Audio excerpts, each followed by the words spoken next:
A paz do Senhor, pastor Silas. A paz do Senhor, irmão Neto, tudo bem? Firme e forte? Tudo bem, e o senhor? Como é que o senhor está?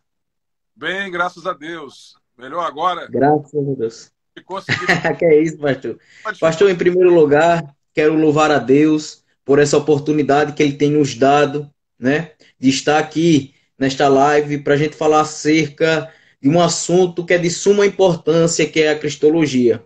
Em segundo lugar, quero louvar a Deus pela vida do Senhor, que humildemente aceitou este nosso convite de estar aqui. Eu sei que eu não sou merecedor, tá certo? Não sou merecedor de forma alguma, mas e nem sou digno, mas eu posso dizer que o Senhor é um grande amigo que o Senhor nos deu. Sei que não sou digno e o Senhor é um grande homem de Deus, do qual eu falo isso com propriedade.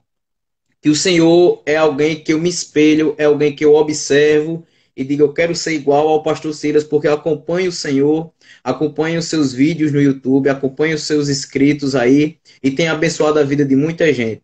Muito Meu obrigado, pastor Silas. Deus, que responsabilidade depois de ouvir essas palavras. Obrigado pelo carinho, obrigado pelo. Eu tenho a dizer apenas toda a honra e toda a glória a Jesus. O que eu tenho de bom é pela graça que eu tenho. E quando você estiver de joelhos e todos que estão participando dessa live, lembre-se de mim, porque eu sou carente das orações, como os irmãos também.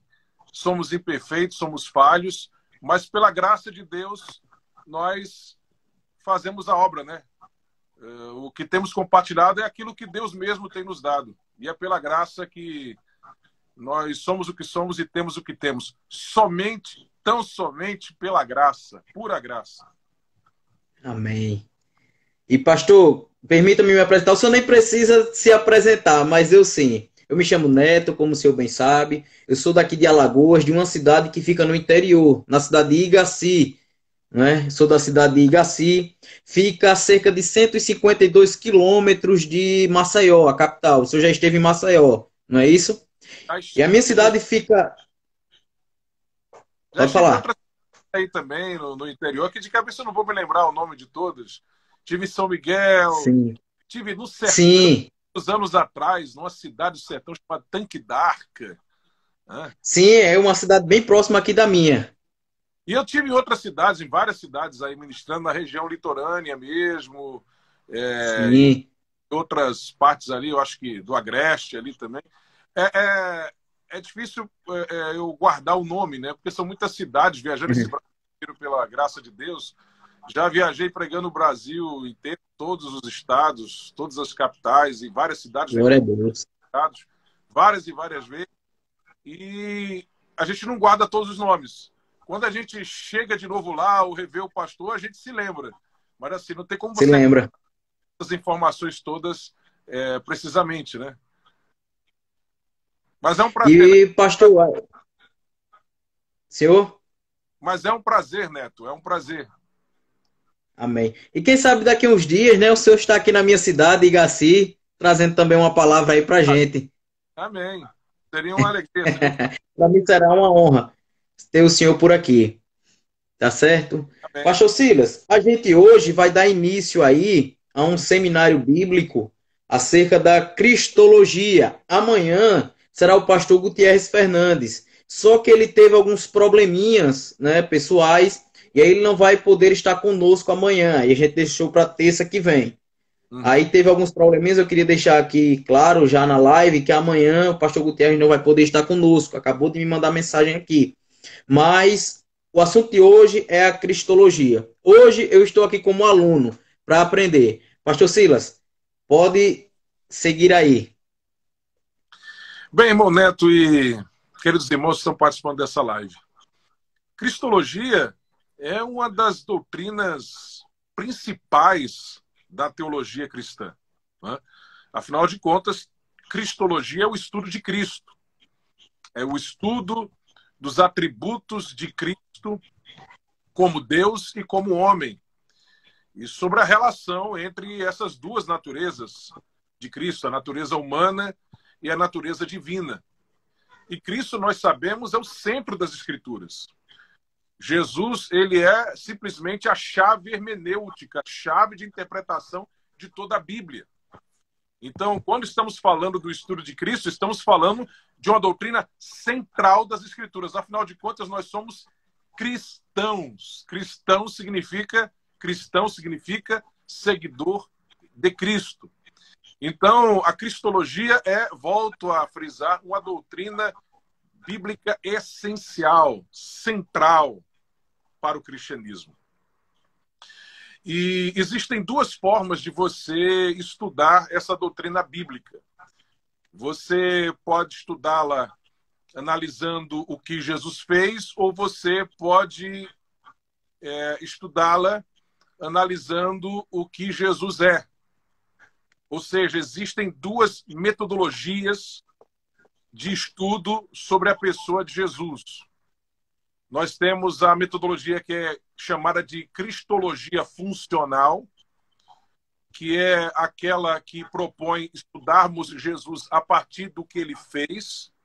E nós temos aquela outra metodologia que é chamada de cristologia ontológica, que é aquela que propõe que nós estudemos Jesus a partir do que ele é. A primeira forma, a primeira metodologia, a cristologia funcional, ela é preferida por teólogos e exegetas bíblicos, enquanto a cristologia ontológica, que prefere estudar Jesus, principalmente, primariamente, a partir do que ele é a preferida por teólogos sistemáticos. Então, você tem essas duas metodologias. E qual é a melhor? Eu diria que as duas, ambas, são muito boas. E que o certo é você estudar Cristo a partir das Escrituras, obviamente, porque a nossa fonte são as Escrituras, tanto olhando aquilo que ele fez, como olhando aquilo que ele é. É uma complementariedade que a gente precisa ter nesse estudo sobre a pessoa de Cristo. Então, não existe uma metodologia melhor do que outra. Eu acho que as duas metodologias são importantes. A cristologia funcional teve como seu principal expoente o Oscar Cullmann, que é muito querido na academia, entre os estudantes de teologia. Ele era um teólogo luterano, já falecido, e que escreveu um livro chamado Cristologia, se não me engano, Cristologia no Novo Testamento, alguma coisa assim. Ele escreveu um livro sobre cristologia, né, que foi muito afamado, se tornou muito famosa essa obra, onde ele propõe uma cristologia funcional. Ele diz que nós devemos deixar de lado essa cristologia ontológica da teologia sistemática e olhar mais para a cristologia, o que a Bíblia diz que Jesus fez. E aí ele destaca principalmente os ministérios de Cristo como profeta e como sumo sacerdote. Ele destaca os nomes que Cristo recebe e o significado desses nomes. Quando a Bíblia, por exemplo, fala de Jesus como o Messias, ungido, e como Filho do Homem, está se referindo ao quê? O ministério futuro de Jesus, a obra futura de Jesus como o ungido. Ele não é apenas aquele que vem para fazer aquela obra vicária, morrendo em nosso lugar, aquela obra sacrificial, mas ele é aquele que vem para reinar de tudo. O termo Messias ou ungido se refere àquele que vem para reinar, né? Aquele que é o profeta ungido que vem para estabelecer o reino de Deus sobre a terra. E quando a Bíblia usa o termo filho do homem, também tem isso em perspectiva, porque o termo filho do homem ele vai aparecer no Antigo Testamento, em referência a Jesus, o termo Ben Adã, que é filho do homem, justamente lá na profecia de Daniel, quando ele está se referindo ao Messias, a Jesus. E lá no capítulo 7 de Daniel, a descrição que é feita desse filho do homem, desse Ben Adã, é de um ser que é muito especial. Tanto é que alguns teólogos judeus do passado chegaram a achar que esse ser era uma espécie de um ser quase angelical, mas ele era homem, porque ele é chamado de Ben Adã, mas ele é um filho do homem especial, porque ele tem um poder sobre si, ele vai destronar reinos, deporar reis, ele fará coisas grandiosas, ele vai ser aquele agente de Deus da história, que vai intervir fortemente na história. E esse ser chamado Filho do Homem, então, é visto de forma muito especial. E alguns ficam pensando, que tipo de homem ele será? Na época que começam a estudar essas profecias, alguns rabinos, né? É um homem muito especial, o Messias, esse Filho do Homem, né? E nós sabemos que esse Filho do Homem, na verdade, é Deus feito homem, né? E Jesus, quando ele vem, ele usa o termo Filho do Homem. Aliás, Jesus se refere mais a si mesmo como Filho do Homem, dando outro dos seus epítetos, outros dos seus títulos que ele tinha. É o preferido de Jesus, Filho do Homem, né? Mas outros termos sendo usados por Jesus, né, e pelas Escrituras para se referir a Jesus. O termo servo, que se refere à sua obra salvífica, né? O termo servo se refere a isso, né? O termo Filho do Homem também tem o sentido da encarnação, também tem a ver com sua obra salvífica, mas o termo servo tem a ver com a subordinação de Cristo na sua encarnação, para operar a obra em nosso favor, a sua obra salvífica. Nós temos também os termos Senhor, Salvador, né, que se referem à obra presente de Cristo, né? Então, são vários vocábulos que são usados para se referir a Jesus. Então, uma forma de você estudar a cristologia é analisando as funções de Cristo, né? É o que nós estamos fazendo aqui, lembrando desses nomes, desses títulos de Cristo. E também lembrando daquilo que a Bíblia fala sobre o ministério de Cristo, apresentando ele como profeta, como sacerdote, o sumo sacerdote perfeito, definitivo, como rei que virá, enfim. Então, tudo isso é cristologia funcional, mas você tem também a cristologia ontológica, que também olha para o que Jesus é. E aí vai analisar principalmente os atributos de Cristo como Deus, vai analisar também os seus atributos como homem, mas principalmente os seus atributos como Deus. Aliás, é uma tendência da cristologia funcional enfatizar mais a humanidade de Cristo, enquanto a cristologia ontológica ela vai enfatizar mais a divindade de Cristo. Não é que a cristologia ontológica despreza a humanidade. E também não é que a cristologia funcional despreza a divindade. Mas ambas, pela própria proposta metodológica, acabam enfatizando ou a humanidade de Cristo mais que a divindade, ou a divindade de Cristo mais do que a humanidade. No caso da cristologia funcional, enfatiza mais a humanidade de Cristo. No caso da cristologia ontológica, enfatiza mais a divindade de Cristo. Justamente por isso também é que eu afirmo e volto a enfatizar mais uma vez que o ideal é você estudar Cristo nas Escrituras usando as duas metodologias, uma complementando a outra, ok? Bem, o que é interessante a gente falar ainda sobre cristologia, né? Trata-se de uma apresentação básica sobre essa doutrina bíblica, né? Que a gente poderia destacar também o fato de que Jesus, em sua encarnação, tinha duas naturezas. O Cristo, ele tem duas naturezas, a natureza humana e a natureza divina. E isso é algo que é difícil de compreender. Não tem como a mente humana compreender isso perfeitamente. É realmente complicado. Trata-se de uma das antinomias da Bíblia, né? Você tem a Trindade, que é algo que você também não consegue explicar com a linguagem humana, você aceita apenas pela fé, né? Você tem a dupla natureza de Cristo, e alguns diriam também que até mesmo a questão da inspiração da Bíblia, porque você tem tanto o lado humano quanto o lado divino, e às vezes é difícil você precisar a diferença entre um e outro, porque você encontra no texto bíblico as características do autor Por exemplo, quando você vai ler lá Isaías, você vê que o texto de Isaías no original é um hebraico muito mais elaborado.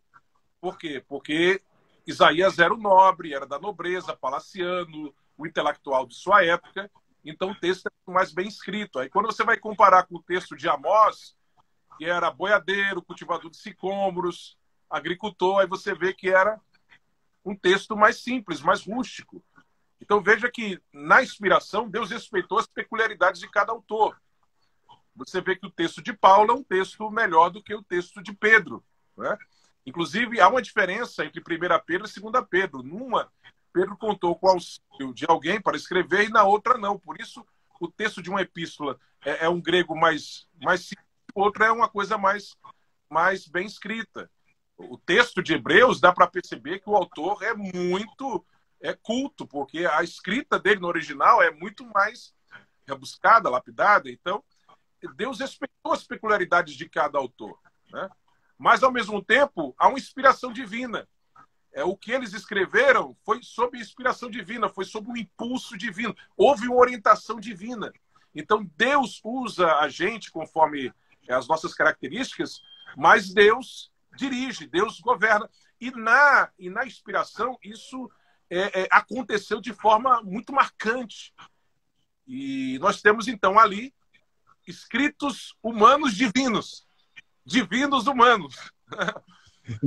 É uma antinomia também. E nós temos a dupla natureza de Cristo, o caso clássico, além do caso da Trindade, né?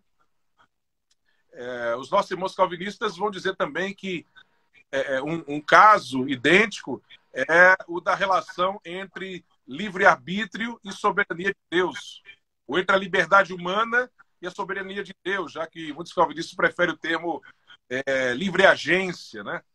Ou simplesmente liberdade humana ou livre-agência. Eles não usam o termo livre-arbítrio, porque livre-arbítrio é como o escravo, né? Não existe livre-arbítrio. Então, eles dizem que isso também é um caso difícil, mas, na verdade, a gente percebe que não é um caso como esses outros que nós elencamos agora, esses 3 casos da inspiração bíblica, né? Por nós vemos ali um texto escrito por homens, mas sob a inspiração divina. O texto bíblico é um texto divino, humano, por assim dizer. Nós temos o caso da dupla natureza de Cristo e nós temos o caso da Trindade divina, né? Onde nós temos 3 pessoas distintas formando um único Deus. Como isso pode ser? A gente não sabe, a gente aceita por fé, né? A gente aceita por fé porque a Bíblia apresenta de forma claramente Deus dessa forma, né? Então, voltando aqui para a cristologia, né? A dupla natureza de Cristo. A dupla natureza de Cristo, ela pode ser expressa de forma sintética, resumida da seguinte forma: Jesus, ele é 100% homem e 100% Deus. Consubstancial conosco, na humanidade, consubstancial com o Pai, na divindade, uma união hipostática, enfim. Nós podemos usar esses termos técnicos todos, mas dizendo uma linguagem mais simples, Jesus é 100% homem, 100% Deus. E aí você já percebe a dificuldade da coisa, né? Porque quando a gente diz assim que é 50% homem, 50% Deus, a gente consegue entender, né? Mas como é que é 100% homem e 100% Deus? 100% daquele homem era Deus e 100% de Deus ali era homem, né? Então nós temos uma dupla natureza coexistindo ali, que não se confundem, são inconfundíveis, mas nós não estamos falando de uma conjunção, mas de uma junção perfeita, que não significa também o surgimento de um terceiro tipo de coisa. Porque nós vamos encontrar algumas heresias tentando resolver esse problema, sugerindo inclusive isso.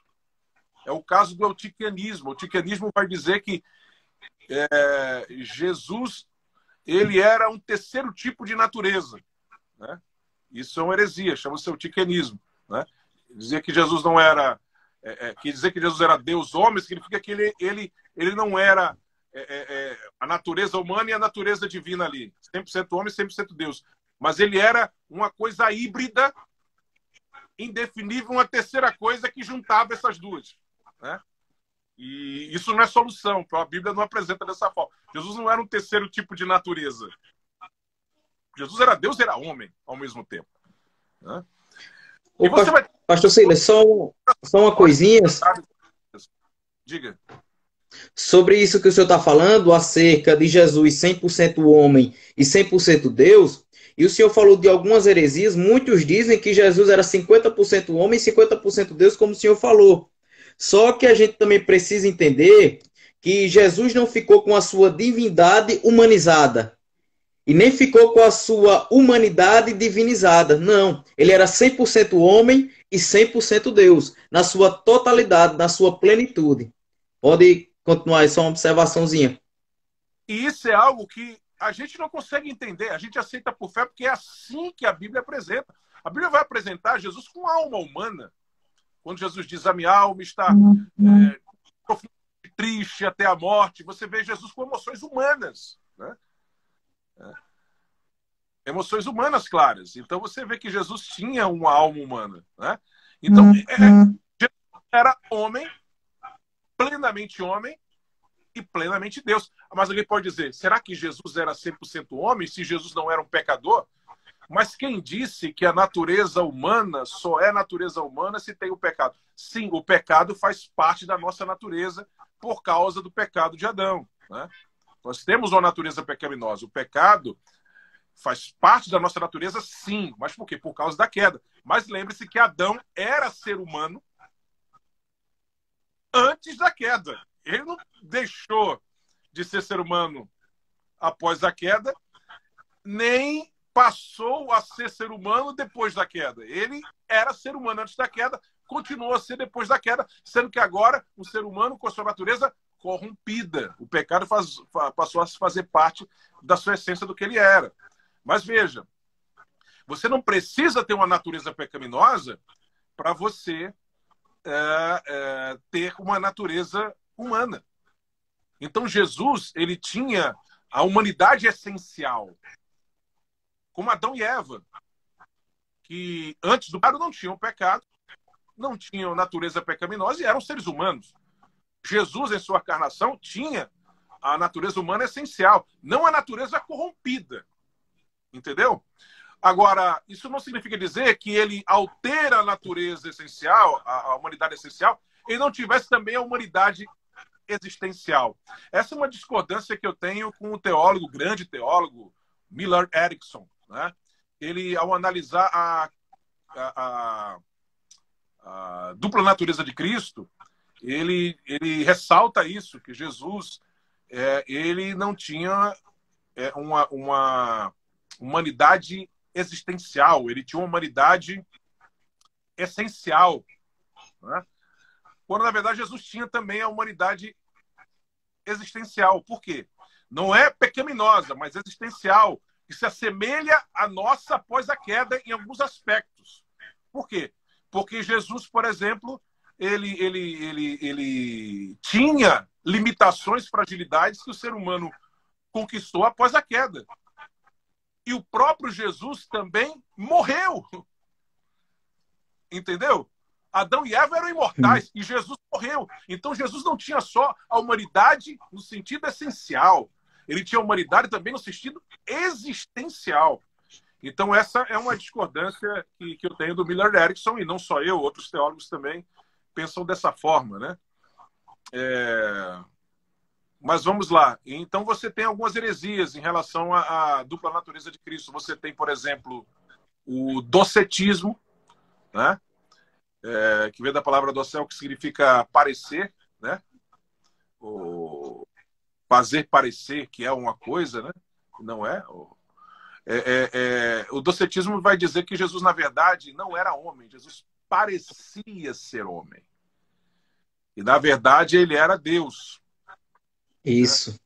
Você vai ter também o ebionismo, que vai dizer que Jesus era um homem que nasceu normalmente, ali, através do intercurso sexual entre José e Maria, e aí, em determinado momento de sua trajetória existencial, de sua trajetória de vida, ele é possuído pelo Cristo. A divindade baixa nele. e depois, quando ele vai para a morte, aí a divindade sai. Entendeu? Então, Jesus é apenas um corpo que foi um receptáculo da divindade. Ele recebeu, é como o espírito que baixa, entendeu? Ele recebeu essa entidade, que é a entidade divina, segunda pessoa da Trindade, vamos dizer assim, ele recebeu a segunda pessoa da Trindade, e aí depois a entidade foi embora. E aí ele morre. Isso é o bionismo, né? Você tem também o apolinarismo, que vai dizer que Jesus, na verdade, era humano apenas na carne, o resto tudo era Deus. Ou seja, Jesus, ele era um corpo humano, mas com toda a sua substância material divina. Ele não tinha uma alma humana. Uhum.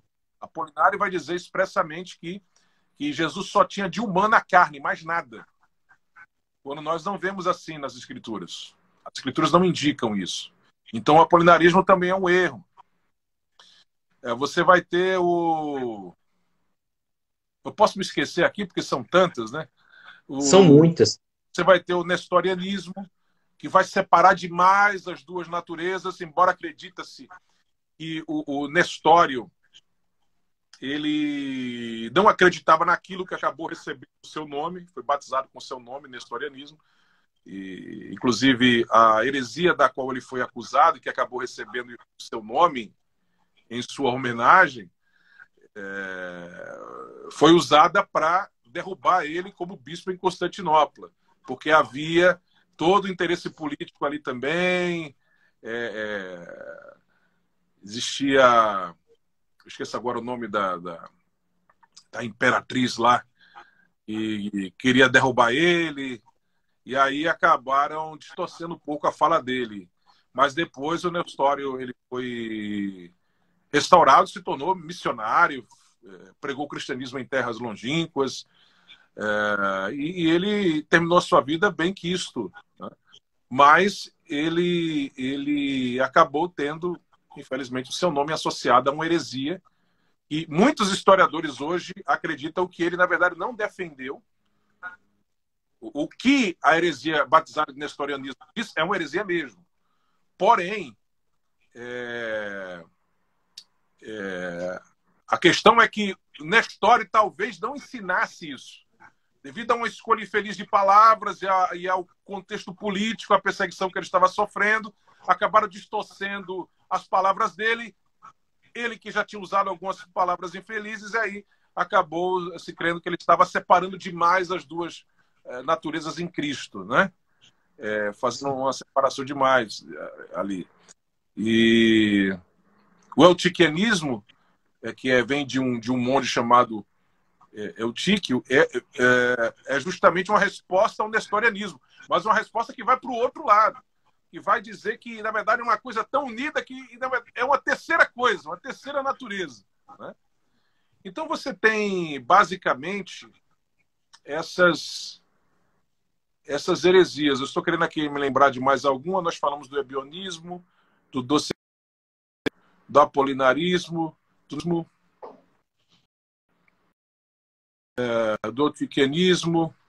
Eu creio que nós falamos, pelo menos, das principais, né? Temos vários textos que mostram a divindade de Cristo. Nós temos textos que mostram que Jesus se cansava, que Jesus tristecia, que Jesus se alegrava, né? Voltando... Silas, desculpa, a internet aqui deu uma queda. Aí o que acontece? Eu vi que você travou, aí eu parei, te chamei, aí você não respondia, aí daqui a pouco a tela foi escura, ficou escura, aí o pessoal mandou mensagem dizendo, não, mas a gente está te ouvindo. Bem, então eu vou continuar a falar, daqui a pouco o Neto aparece, mas depois travou tudo. Aí eu tive que sair para voltar. Amém. Porque deu uma travada aqui na internet, mas graças a Deus o problema é resolvido. Pessoal, me perdoe, foi a internet, me desculpem. E pessoal, o pessoal que está, quero pedir dois favores. O primeiro, aperta nesse coraçãozinho aqui embaixo para impulsionar a live. A segunda, nesse aviãozinho aqui para mandar para mais pessoas. Pastor, me perdoe aí. Pode continuar. Tá ok. Então vamos lá. é, estava falando, sim, da divindade da humanidade de Cristo. Nós temos Sim, referências na Bíblia sobre esses dois pontos. Vários textos que corroboram tanto a humanidade de Cristo, a plena humanidade dele, como textos que corroboram a plena divindade de Cristo. Ele era plenamente humano, plenamente divino. Né? Você encontra referências a Jesus cansando, a Jesus se entristecendo, a Jesus com fome. Aliás, o próprio fato de Jesus ter nascido como qualquer pessoa nasce, sendo gerado no ventre de sua mãe, Maria, nascido de um parto normal, crescendo como qualquer criança cresce, né? Tendo que aprender a falar, né? Aprender a escrever. Enfim, veja, tudo isso mostra que a sua humanidade era plena.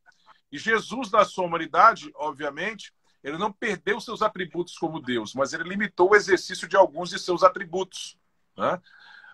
Isso é bom a gente frisar, porque existe uma teoria chamada teoria de Kenosis, que eu tratei no meu livro A Sedução das Novas Teologias, lançado em 2007 pela CPAD, que foi criada por um bispo anglicano no século XIX, que dizia que Jesus, em sua encarnação, perdeu seus atributos como Deus. O bispo, que eu esqueço agora o nome dele, fazia uma interpretação equivocada de Filipenses capítulo 2, que diz que Jesus não teve por usurpação ser igual a Deus, mas apresentou-se em forma de servo. Né? Quando ali o texto está falando de Jesus esvaziado da sua majestade. Né?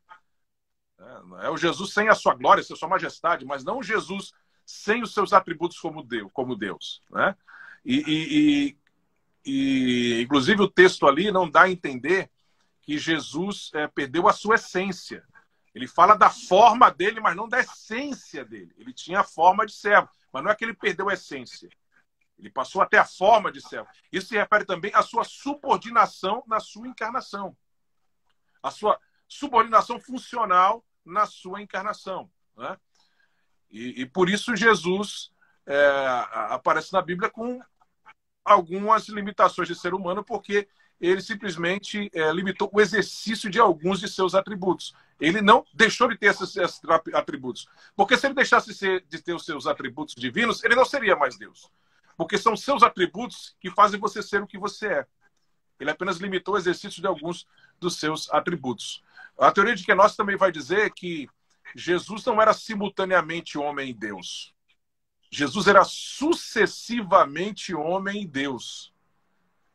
A teoria de Kenosis vai dizer que ele era Deus, aí quando ele encarnou, ele deixou de ser Deus e passou a ser só homem, e aí depois que ele ressuscitou e ascendeu, ele passou a ser Deus de novo, entendeu?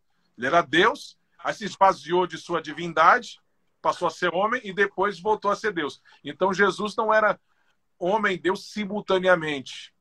Jesus era homem e Deus sucessivamente. Foi homem e Deus sucessivamente. É homem e Deus sucessivamente. Né?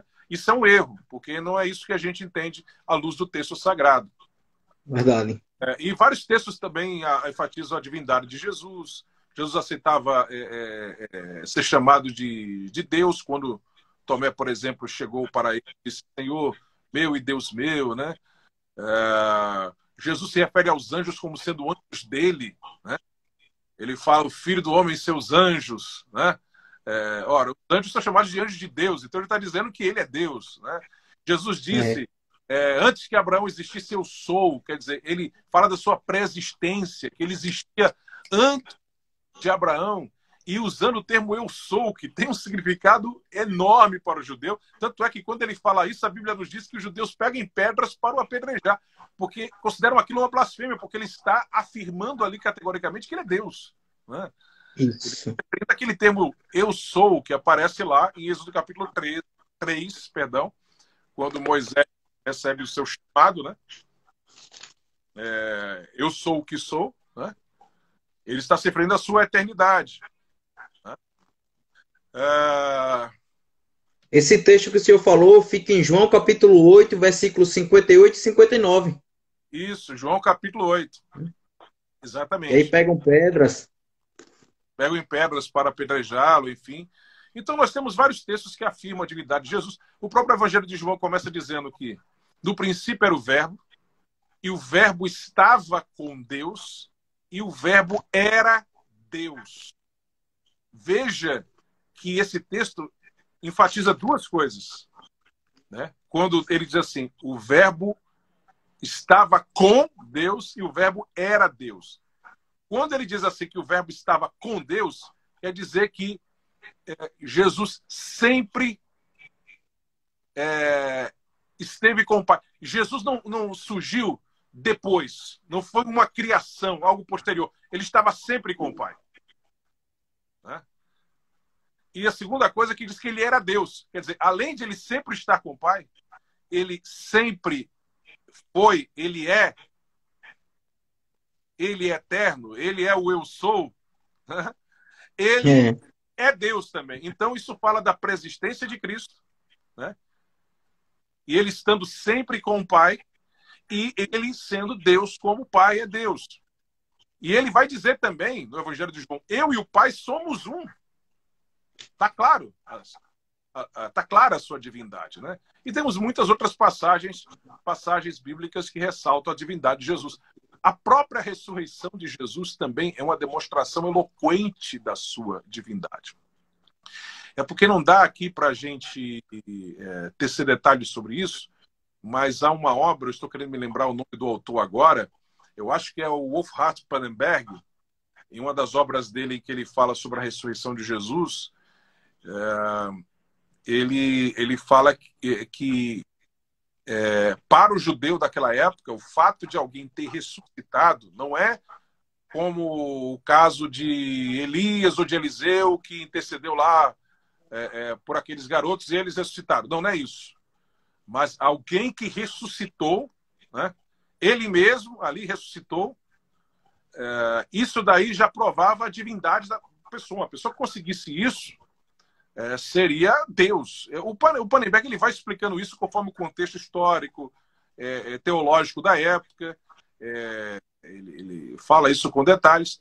E aí ele mostra que a própria ressurreição de Jesus foi uma demonstração eloquente, forte, enfática de que ele era Deus. O fato de Jesus ter ressuscitado já significava isso para a teologia judaica daquela época, né? Então, a divindade de Cristo é clara nas Escrituras. Tem um aspecto também interessante da cristologia bíblica que tem sido muito esquecido, que é o fato que Jesus também é o batizador com o Espírito Santo, né? A gente fala das funções de Cristo, a gente sempre lembra que ele é rei, sumo sacerdote, profeta, servo, Messias, Senhor, Salvador, tal. Ele também é o batizador com o Espírito Santo, né? É verdade. Ele batiza com o Espírito Santo. Ele é o sumo sacerdote, perfeito. Ele é o profeta, ungido que haveria de vir. Ele é o rei, aquele que vem reinar e reinará eternamente, né? O servo, o sofredor, o filho do homem das profecias escatológicas de Daniel, né? O filho do homem que fará a obra final, estabelecerá o final da história, ao lado do ancião de dias, o cabeça de dias, né? Mas ele também é o batizador com o Espírito Santo. Quer dizer, Jesus, ele é aquele que derrama a bênção do revestimento de poder do alto para a capacitação para o serviço a Deus, para o dinamismo da vida cristã, da vida de adoração, inclusive, também, em relação a alguns dons, né? Alguns carismas, mas especificamente ou principalmente para o serviço na obra de Deus, né? Isso foi profetizado por João Batista, isso foi afirmado pelo próprio Jesus, né? João Batista sobre ele disse: e ele vos batizará com o Espírito Santo e com fogo, né? ou com o Espírito Santo e fogo, como aparece ali no original. E ele disse: ficai em Jerusalém até que do alto sejais revestidos de poder. E quando o poder cai, Pedro, no seu discurso, no seu sermão em Pentecostes, ele diz que foi Jesus que derramou o Espírito sobre eles. E cumpriu a promessa do Pai, que fez com que a promessa do Pai se cumprisse. Primeiro ele recebeu o Espírito e depois ele derramou sobre nós isso que vós vedes, que vocês estão vendo, né? É ele o batizador com o Espírito Santo. Essa é outra função importantíssima do ministério de Jesus. Então, a cristologia bíblica, ela é tremenda porque, como eu disse, ela fala simplesmente daquele que é o centro da Bíblia.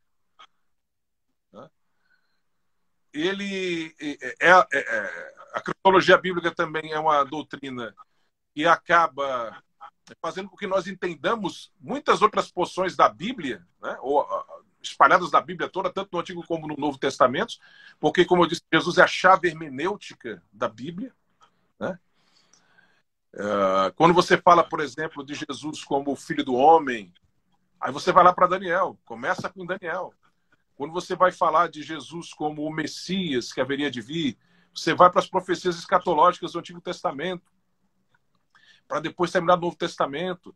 Ele como rei que virá, né? A sua função escatológica, ele como sumo sacerdote. Veja que essas funções de Jesus fazem a gente passear por toda a Bíblia, indo do Antigo Testamento até o Novo Testamento, porque ele é o centro da Bíblia. Ele é a chave hermenêutica da Bíblia. Se você quiser entender a Bíblia, você tem que entender Jesus. Se você não entende Jesus, você não vai entender a mensagem da Bíblia. Não vai entender. Mas se você entender quem é Jesus, você vai compreender toda a mensagem da Bíblia. A mensagem da Bíblia vai ficar clara para você. Vai se abrir para você.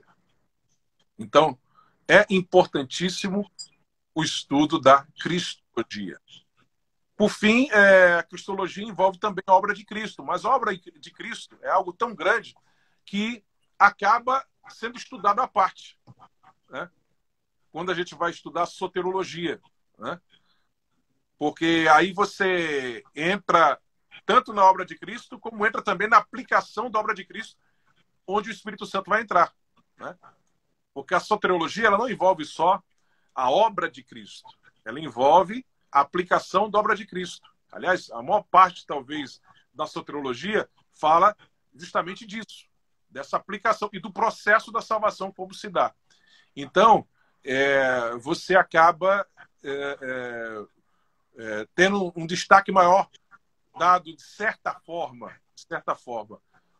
ao Espírito Santo, no sentido da aplicação. Mesmo que Jesus é quem é mencionado ali direto. Mas ali está implícito o Espírito Santo, porque o Espírito Santo é que aplica a obra da salvação, né? Então, falar da obra de Cristo também é falar de Cristo. Porque foi ele que operou essa salvação, que é aplicada em nossas vidas hoje pelo Espírito Santo de Deus. Ok? Ele que opera a santificação, ele que opera a santificação, ele que operará também a glorificação, como Paulo explica em Romanos, em Coríntios, enfim. Desculpe. Eu estou esses dias todos gravando, todo dia gravando áudio, né? Então eu fiquei com a garganta meio debilitada, né? Eu comecei até falando aqui bem, eu pensei, poxa, estou com a garganta boa, que eu ontem estava com a garganta muito ruim, né? Hoje de manhã acordei com ela mais ou menos, mas durante o dia foi melhorando. E quando eu vim aqui para a live, ela estava ótima. Mas aqui a fala e começou a acusar de novo, porque ela precisa de um descanso, né? Eu estou gravando direto horas e horas de aula para seminários, para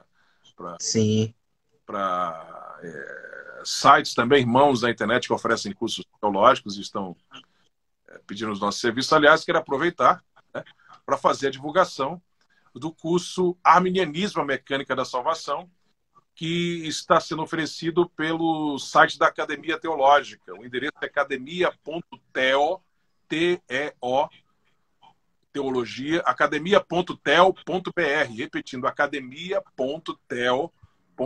Você entrando lá, vai ver o nosso curso Arminianismo, a Mecânica da Salvação, e você pode adquirir ali, pagar em várias vezes, parcelar o valor, e você vai ter ali cerca de 7 horas de aula. Na verdade, se você considerar as aulas bônus, né?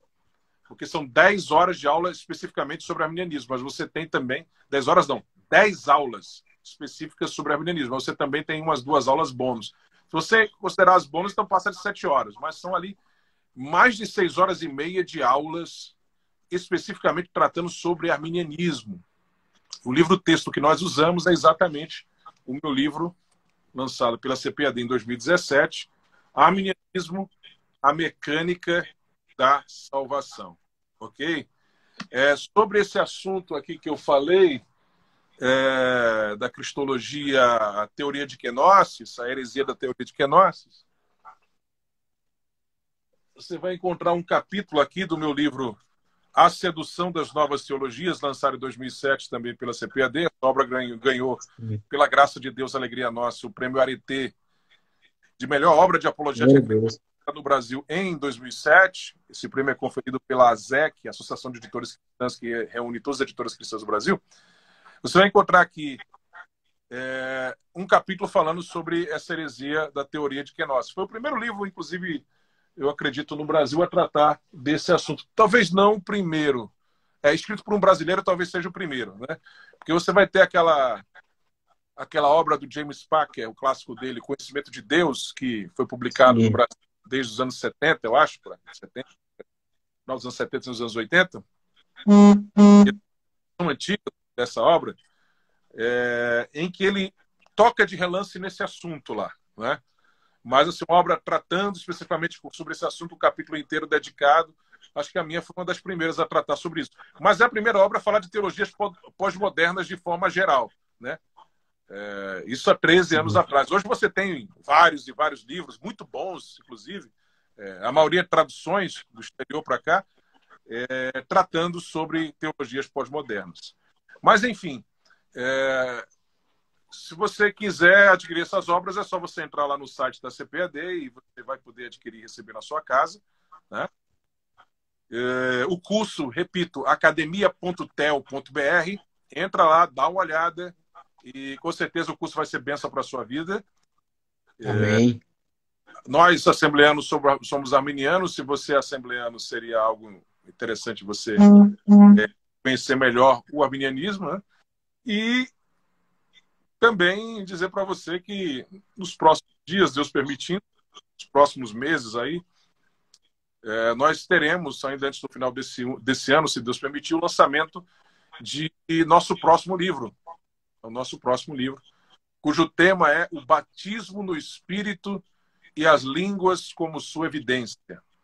Vai ser bênção, viu? Vai ser bênção. E as Línguas como Sua Evidência. Vai ser pela CPAD também, pastor? Hã? Vai ser pela CPAD? Pela CPAD. Pela CPAD. Glória a Deus. A obra está prelo já. Hã? E, pastor, esse curso do senhor sobre acerca do arminianismo, quem puder pode fazer, que vai ser uma bênção. Bom demais. O livro do senhor, eu já li ele algumas vezes e, meu Deus, que conhecimento. Por isso que eu digo que eu me espelho no senhor. Amém. Porque, meu Deus, que livro.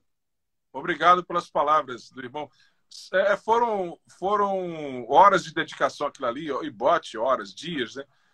Eu passei um ano escrevendo aquele livro. Claro que nesse ano eu não fiz só isso, né? Eu fiz outras coisas, viajei pregando, esteve trabalhando na CPAD, dando atenção à minha família, fazendo outras coisas, mas quando podia, ia lá e colocava um tijolinho no livro, né? Tijolinho de... E, pastor, eu não sei se isso é bom ou se é ruim, mas na época que eu fui comprar, mais ou menos 2018, 2019, eu fui em 4 livrarias e as 4 que estavam disseram, rapaz, a gente comprou, mas com pouco tempo depois acabou. Eu digo, meu Jesus, e agora? Como é que eu vou comprar? Está na 4ª tiragem, se não me engano, se não me falha a memória. Isso. Está na 4ª tiragem, né? E olha isso. Que não é que vamos dizer assim, não é um valor, vamos dizer assim, tão acessível, mas também em relação ao tamanho de páginas que o livro tem, o valor não é caro, né? A obra ela custa 70 e poucos reais, né? Mas isso. mais de 600 páginas, é um calhamaço, né? E ali eu trato... Então, mas vale a pena demais. Se fosse mais caro, valia a pena. É, e você Ô, pode pastor comprar Silas, em várias vezes, e ali você vai encontrar abordagem sobre o assunto em 3 sentidos. A abordagem histórica, a abordagem bíblico-teológica, doutrinária, e também tem uma parte de exegese bíblica, né? Exegese de textos bíblicos considerados difíceis, polêmicos sobre o assunto. Então, eu sou suspeito de falar, mas eu acho que até agora, a principal obra no mercado editorial evangélico brasileiro tratando sobre esse assunto. A mais completa falando sobre esse assunto do arminianismo, né? Dedicada somente a esse assunto. Nós temos várias obras interessantíssimas falando sobre arminianismo, sobre a relação entre arminianismo e calvinismo, as tensões entre as duas visões, mas assim, uma obra tratando exclusivamente sobre arminianismo, explicando historicamente, biblicamente, teologicamente, doutrinariamente, fazendo exegese de textos bíblicos. Esse, eu acho, é o único livro que você tem no mercado com esse porte, né? Para a honra e muito bom. Jesus, é alegria nossa. É alegria nossa. E é isso. É, Enquanto é bem demais. estaremos contribuindo, porque um dos maiores prazeres que eu tenho na vida é justamente esse, de transmitir a palavra de Deus, seja pregando, seja escrevendo, seja compondo, falar de Jesus, falar a palavra de Deus, ensinar a palavra Glória de a Deus. Deus, a palavra de Deus, né? Essa é a nossa missão principal, né? Principal. Ok, irmão Neto? Ok, pastor Silas, eu quero só antes, o pessoal fez uma caixinha de perguntas e o pessoal me pediu uma coisa para mim falar com o senhor futuramente, porque o senhor também está muito ocupado esses últimos dias, mas o pessoal me pediu para a gente fazer uma live, para a gente falar acerca do arminianismo. O que é que o senhor acha? Pode ser, numa outra oportunidade, a gente acerta. Aí Lá na frente, no futuro, porque o senhor também está muito ocupado nesses últimos dias. não sei. E sobre teologia pentecostal também, por causa do livro, né? Isso. A gente pode falar, a gente vai vendo isso pelo WhatsApp, né? Pra gente ver aí. Eu louvo a Deus pela vida do Senhor, que humildemente, com toda a humildade, vem falando conosco. Eu sei que não sou merecedor, falo mais uma vez, mas Pô, irmão, muito obrigado, pastor Silas, pela atenção. constrangido você falando essas coisas aí. Eu que tenho que agradecer, pastor Silas. O Senhor é um príncipe de Deus aí pra gente. A gente não Senhor? é da salvação, é pela graça que a gente é salvo. Mas o mais nós somos, nós devemos ser dádivas de Deus para todos, né? Até os ministérios, por exemplo, que nós temos lá em Efésios capítulo 4, a Bíblia diz que Deus deu à igreja, eles foram dados à igreja. São dons em forma de pessoas, eles são dados à igreja. Pastores, mestres, apóstolos, evangelistas, profetas, enfim. Eles são presentes de Deus à igreja e nós devemos ser dádivas uns para os outros. Amém? Canal de Deus. Amém. É isso. Pastor Silas, e aí, muito obrigado pela aula de hoje, muito obrigado mesmo. Eu só tenho que agradecer, louvo a Deus, e a gente está orando aí pela vida do Senhor, está orando aí pela vida da sua família, pelo seu ministério.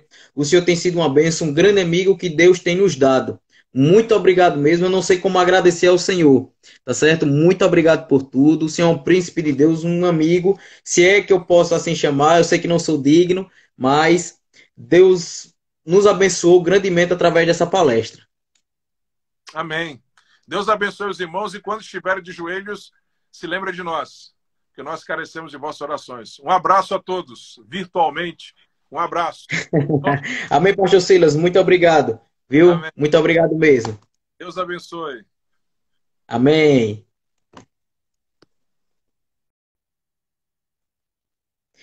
Pessoal, que live foi essa? Eu vou deixar salva essa live, tá certo? Também vou baixar ela para deixar salvo no YouTube.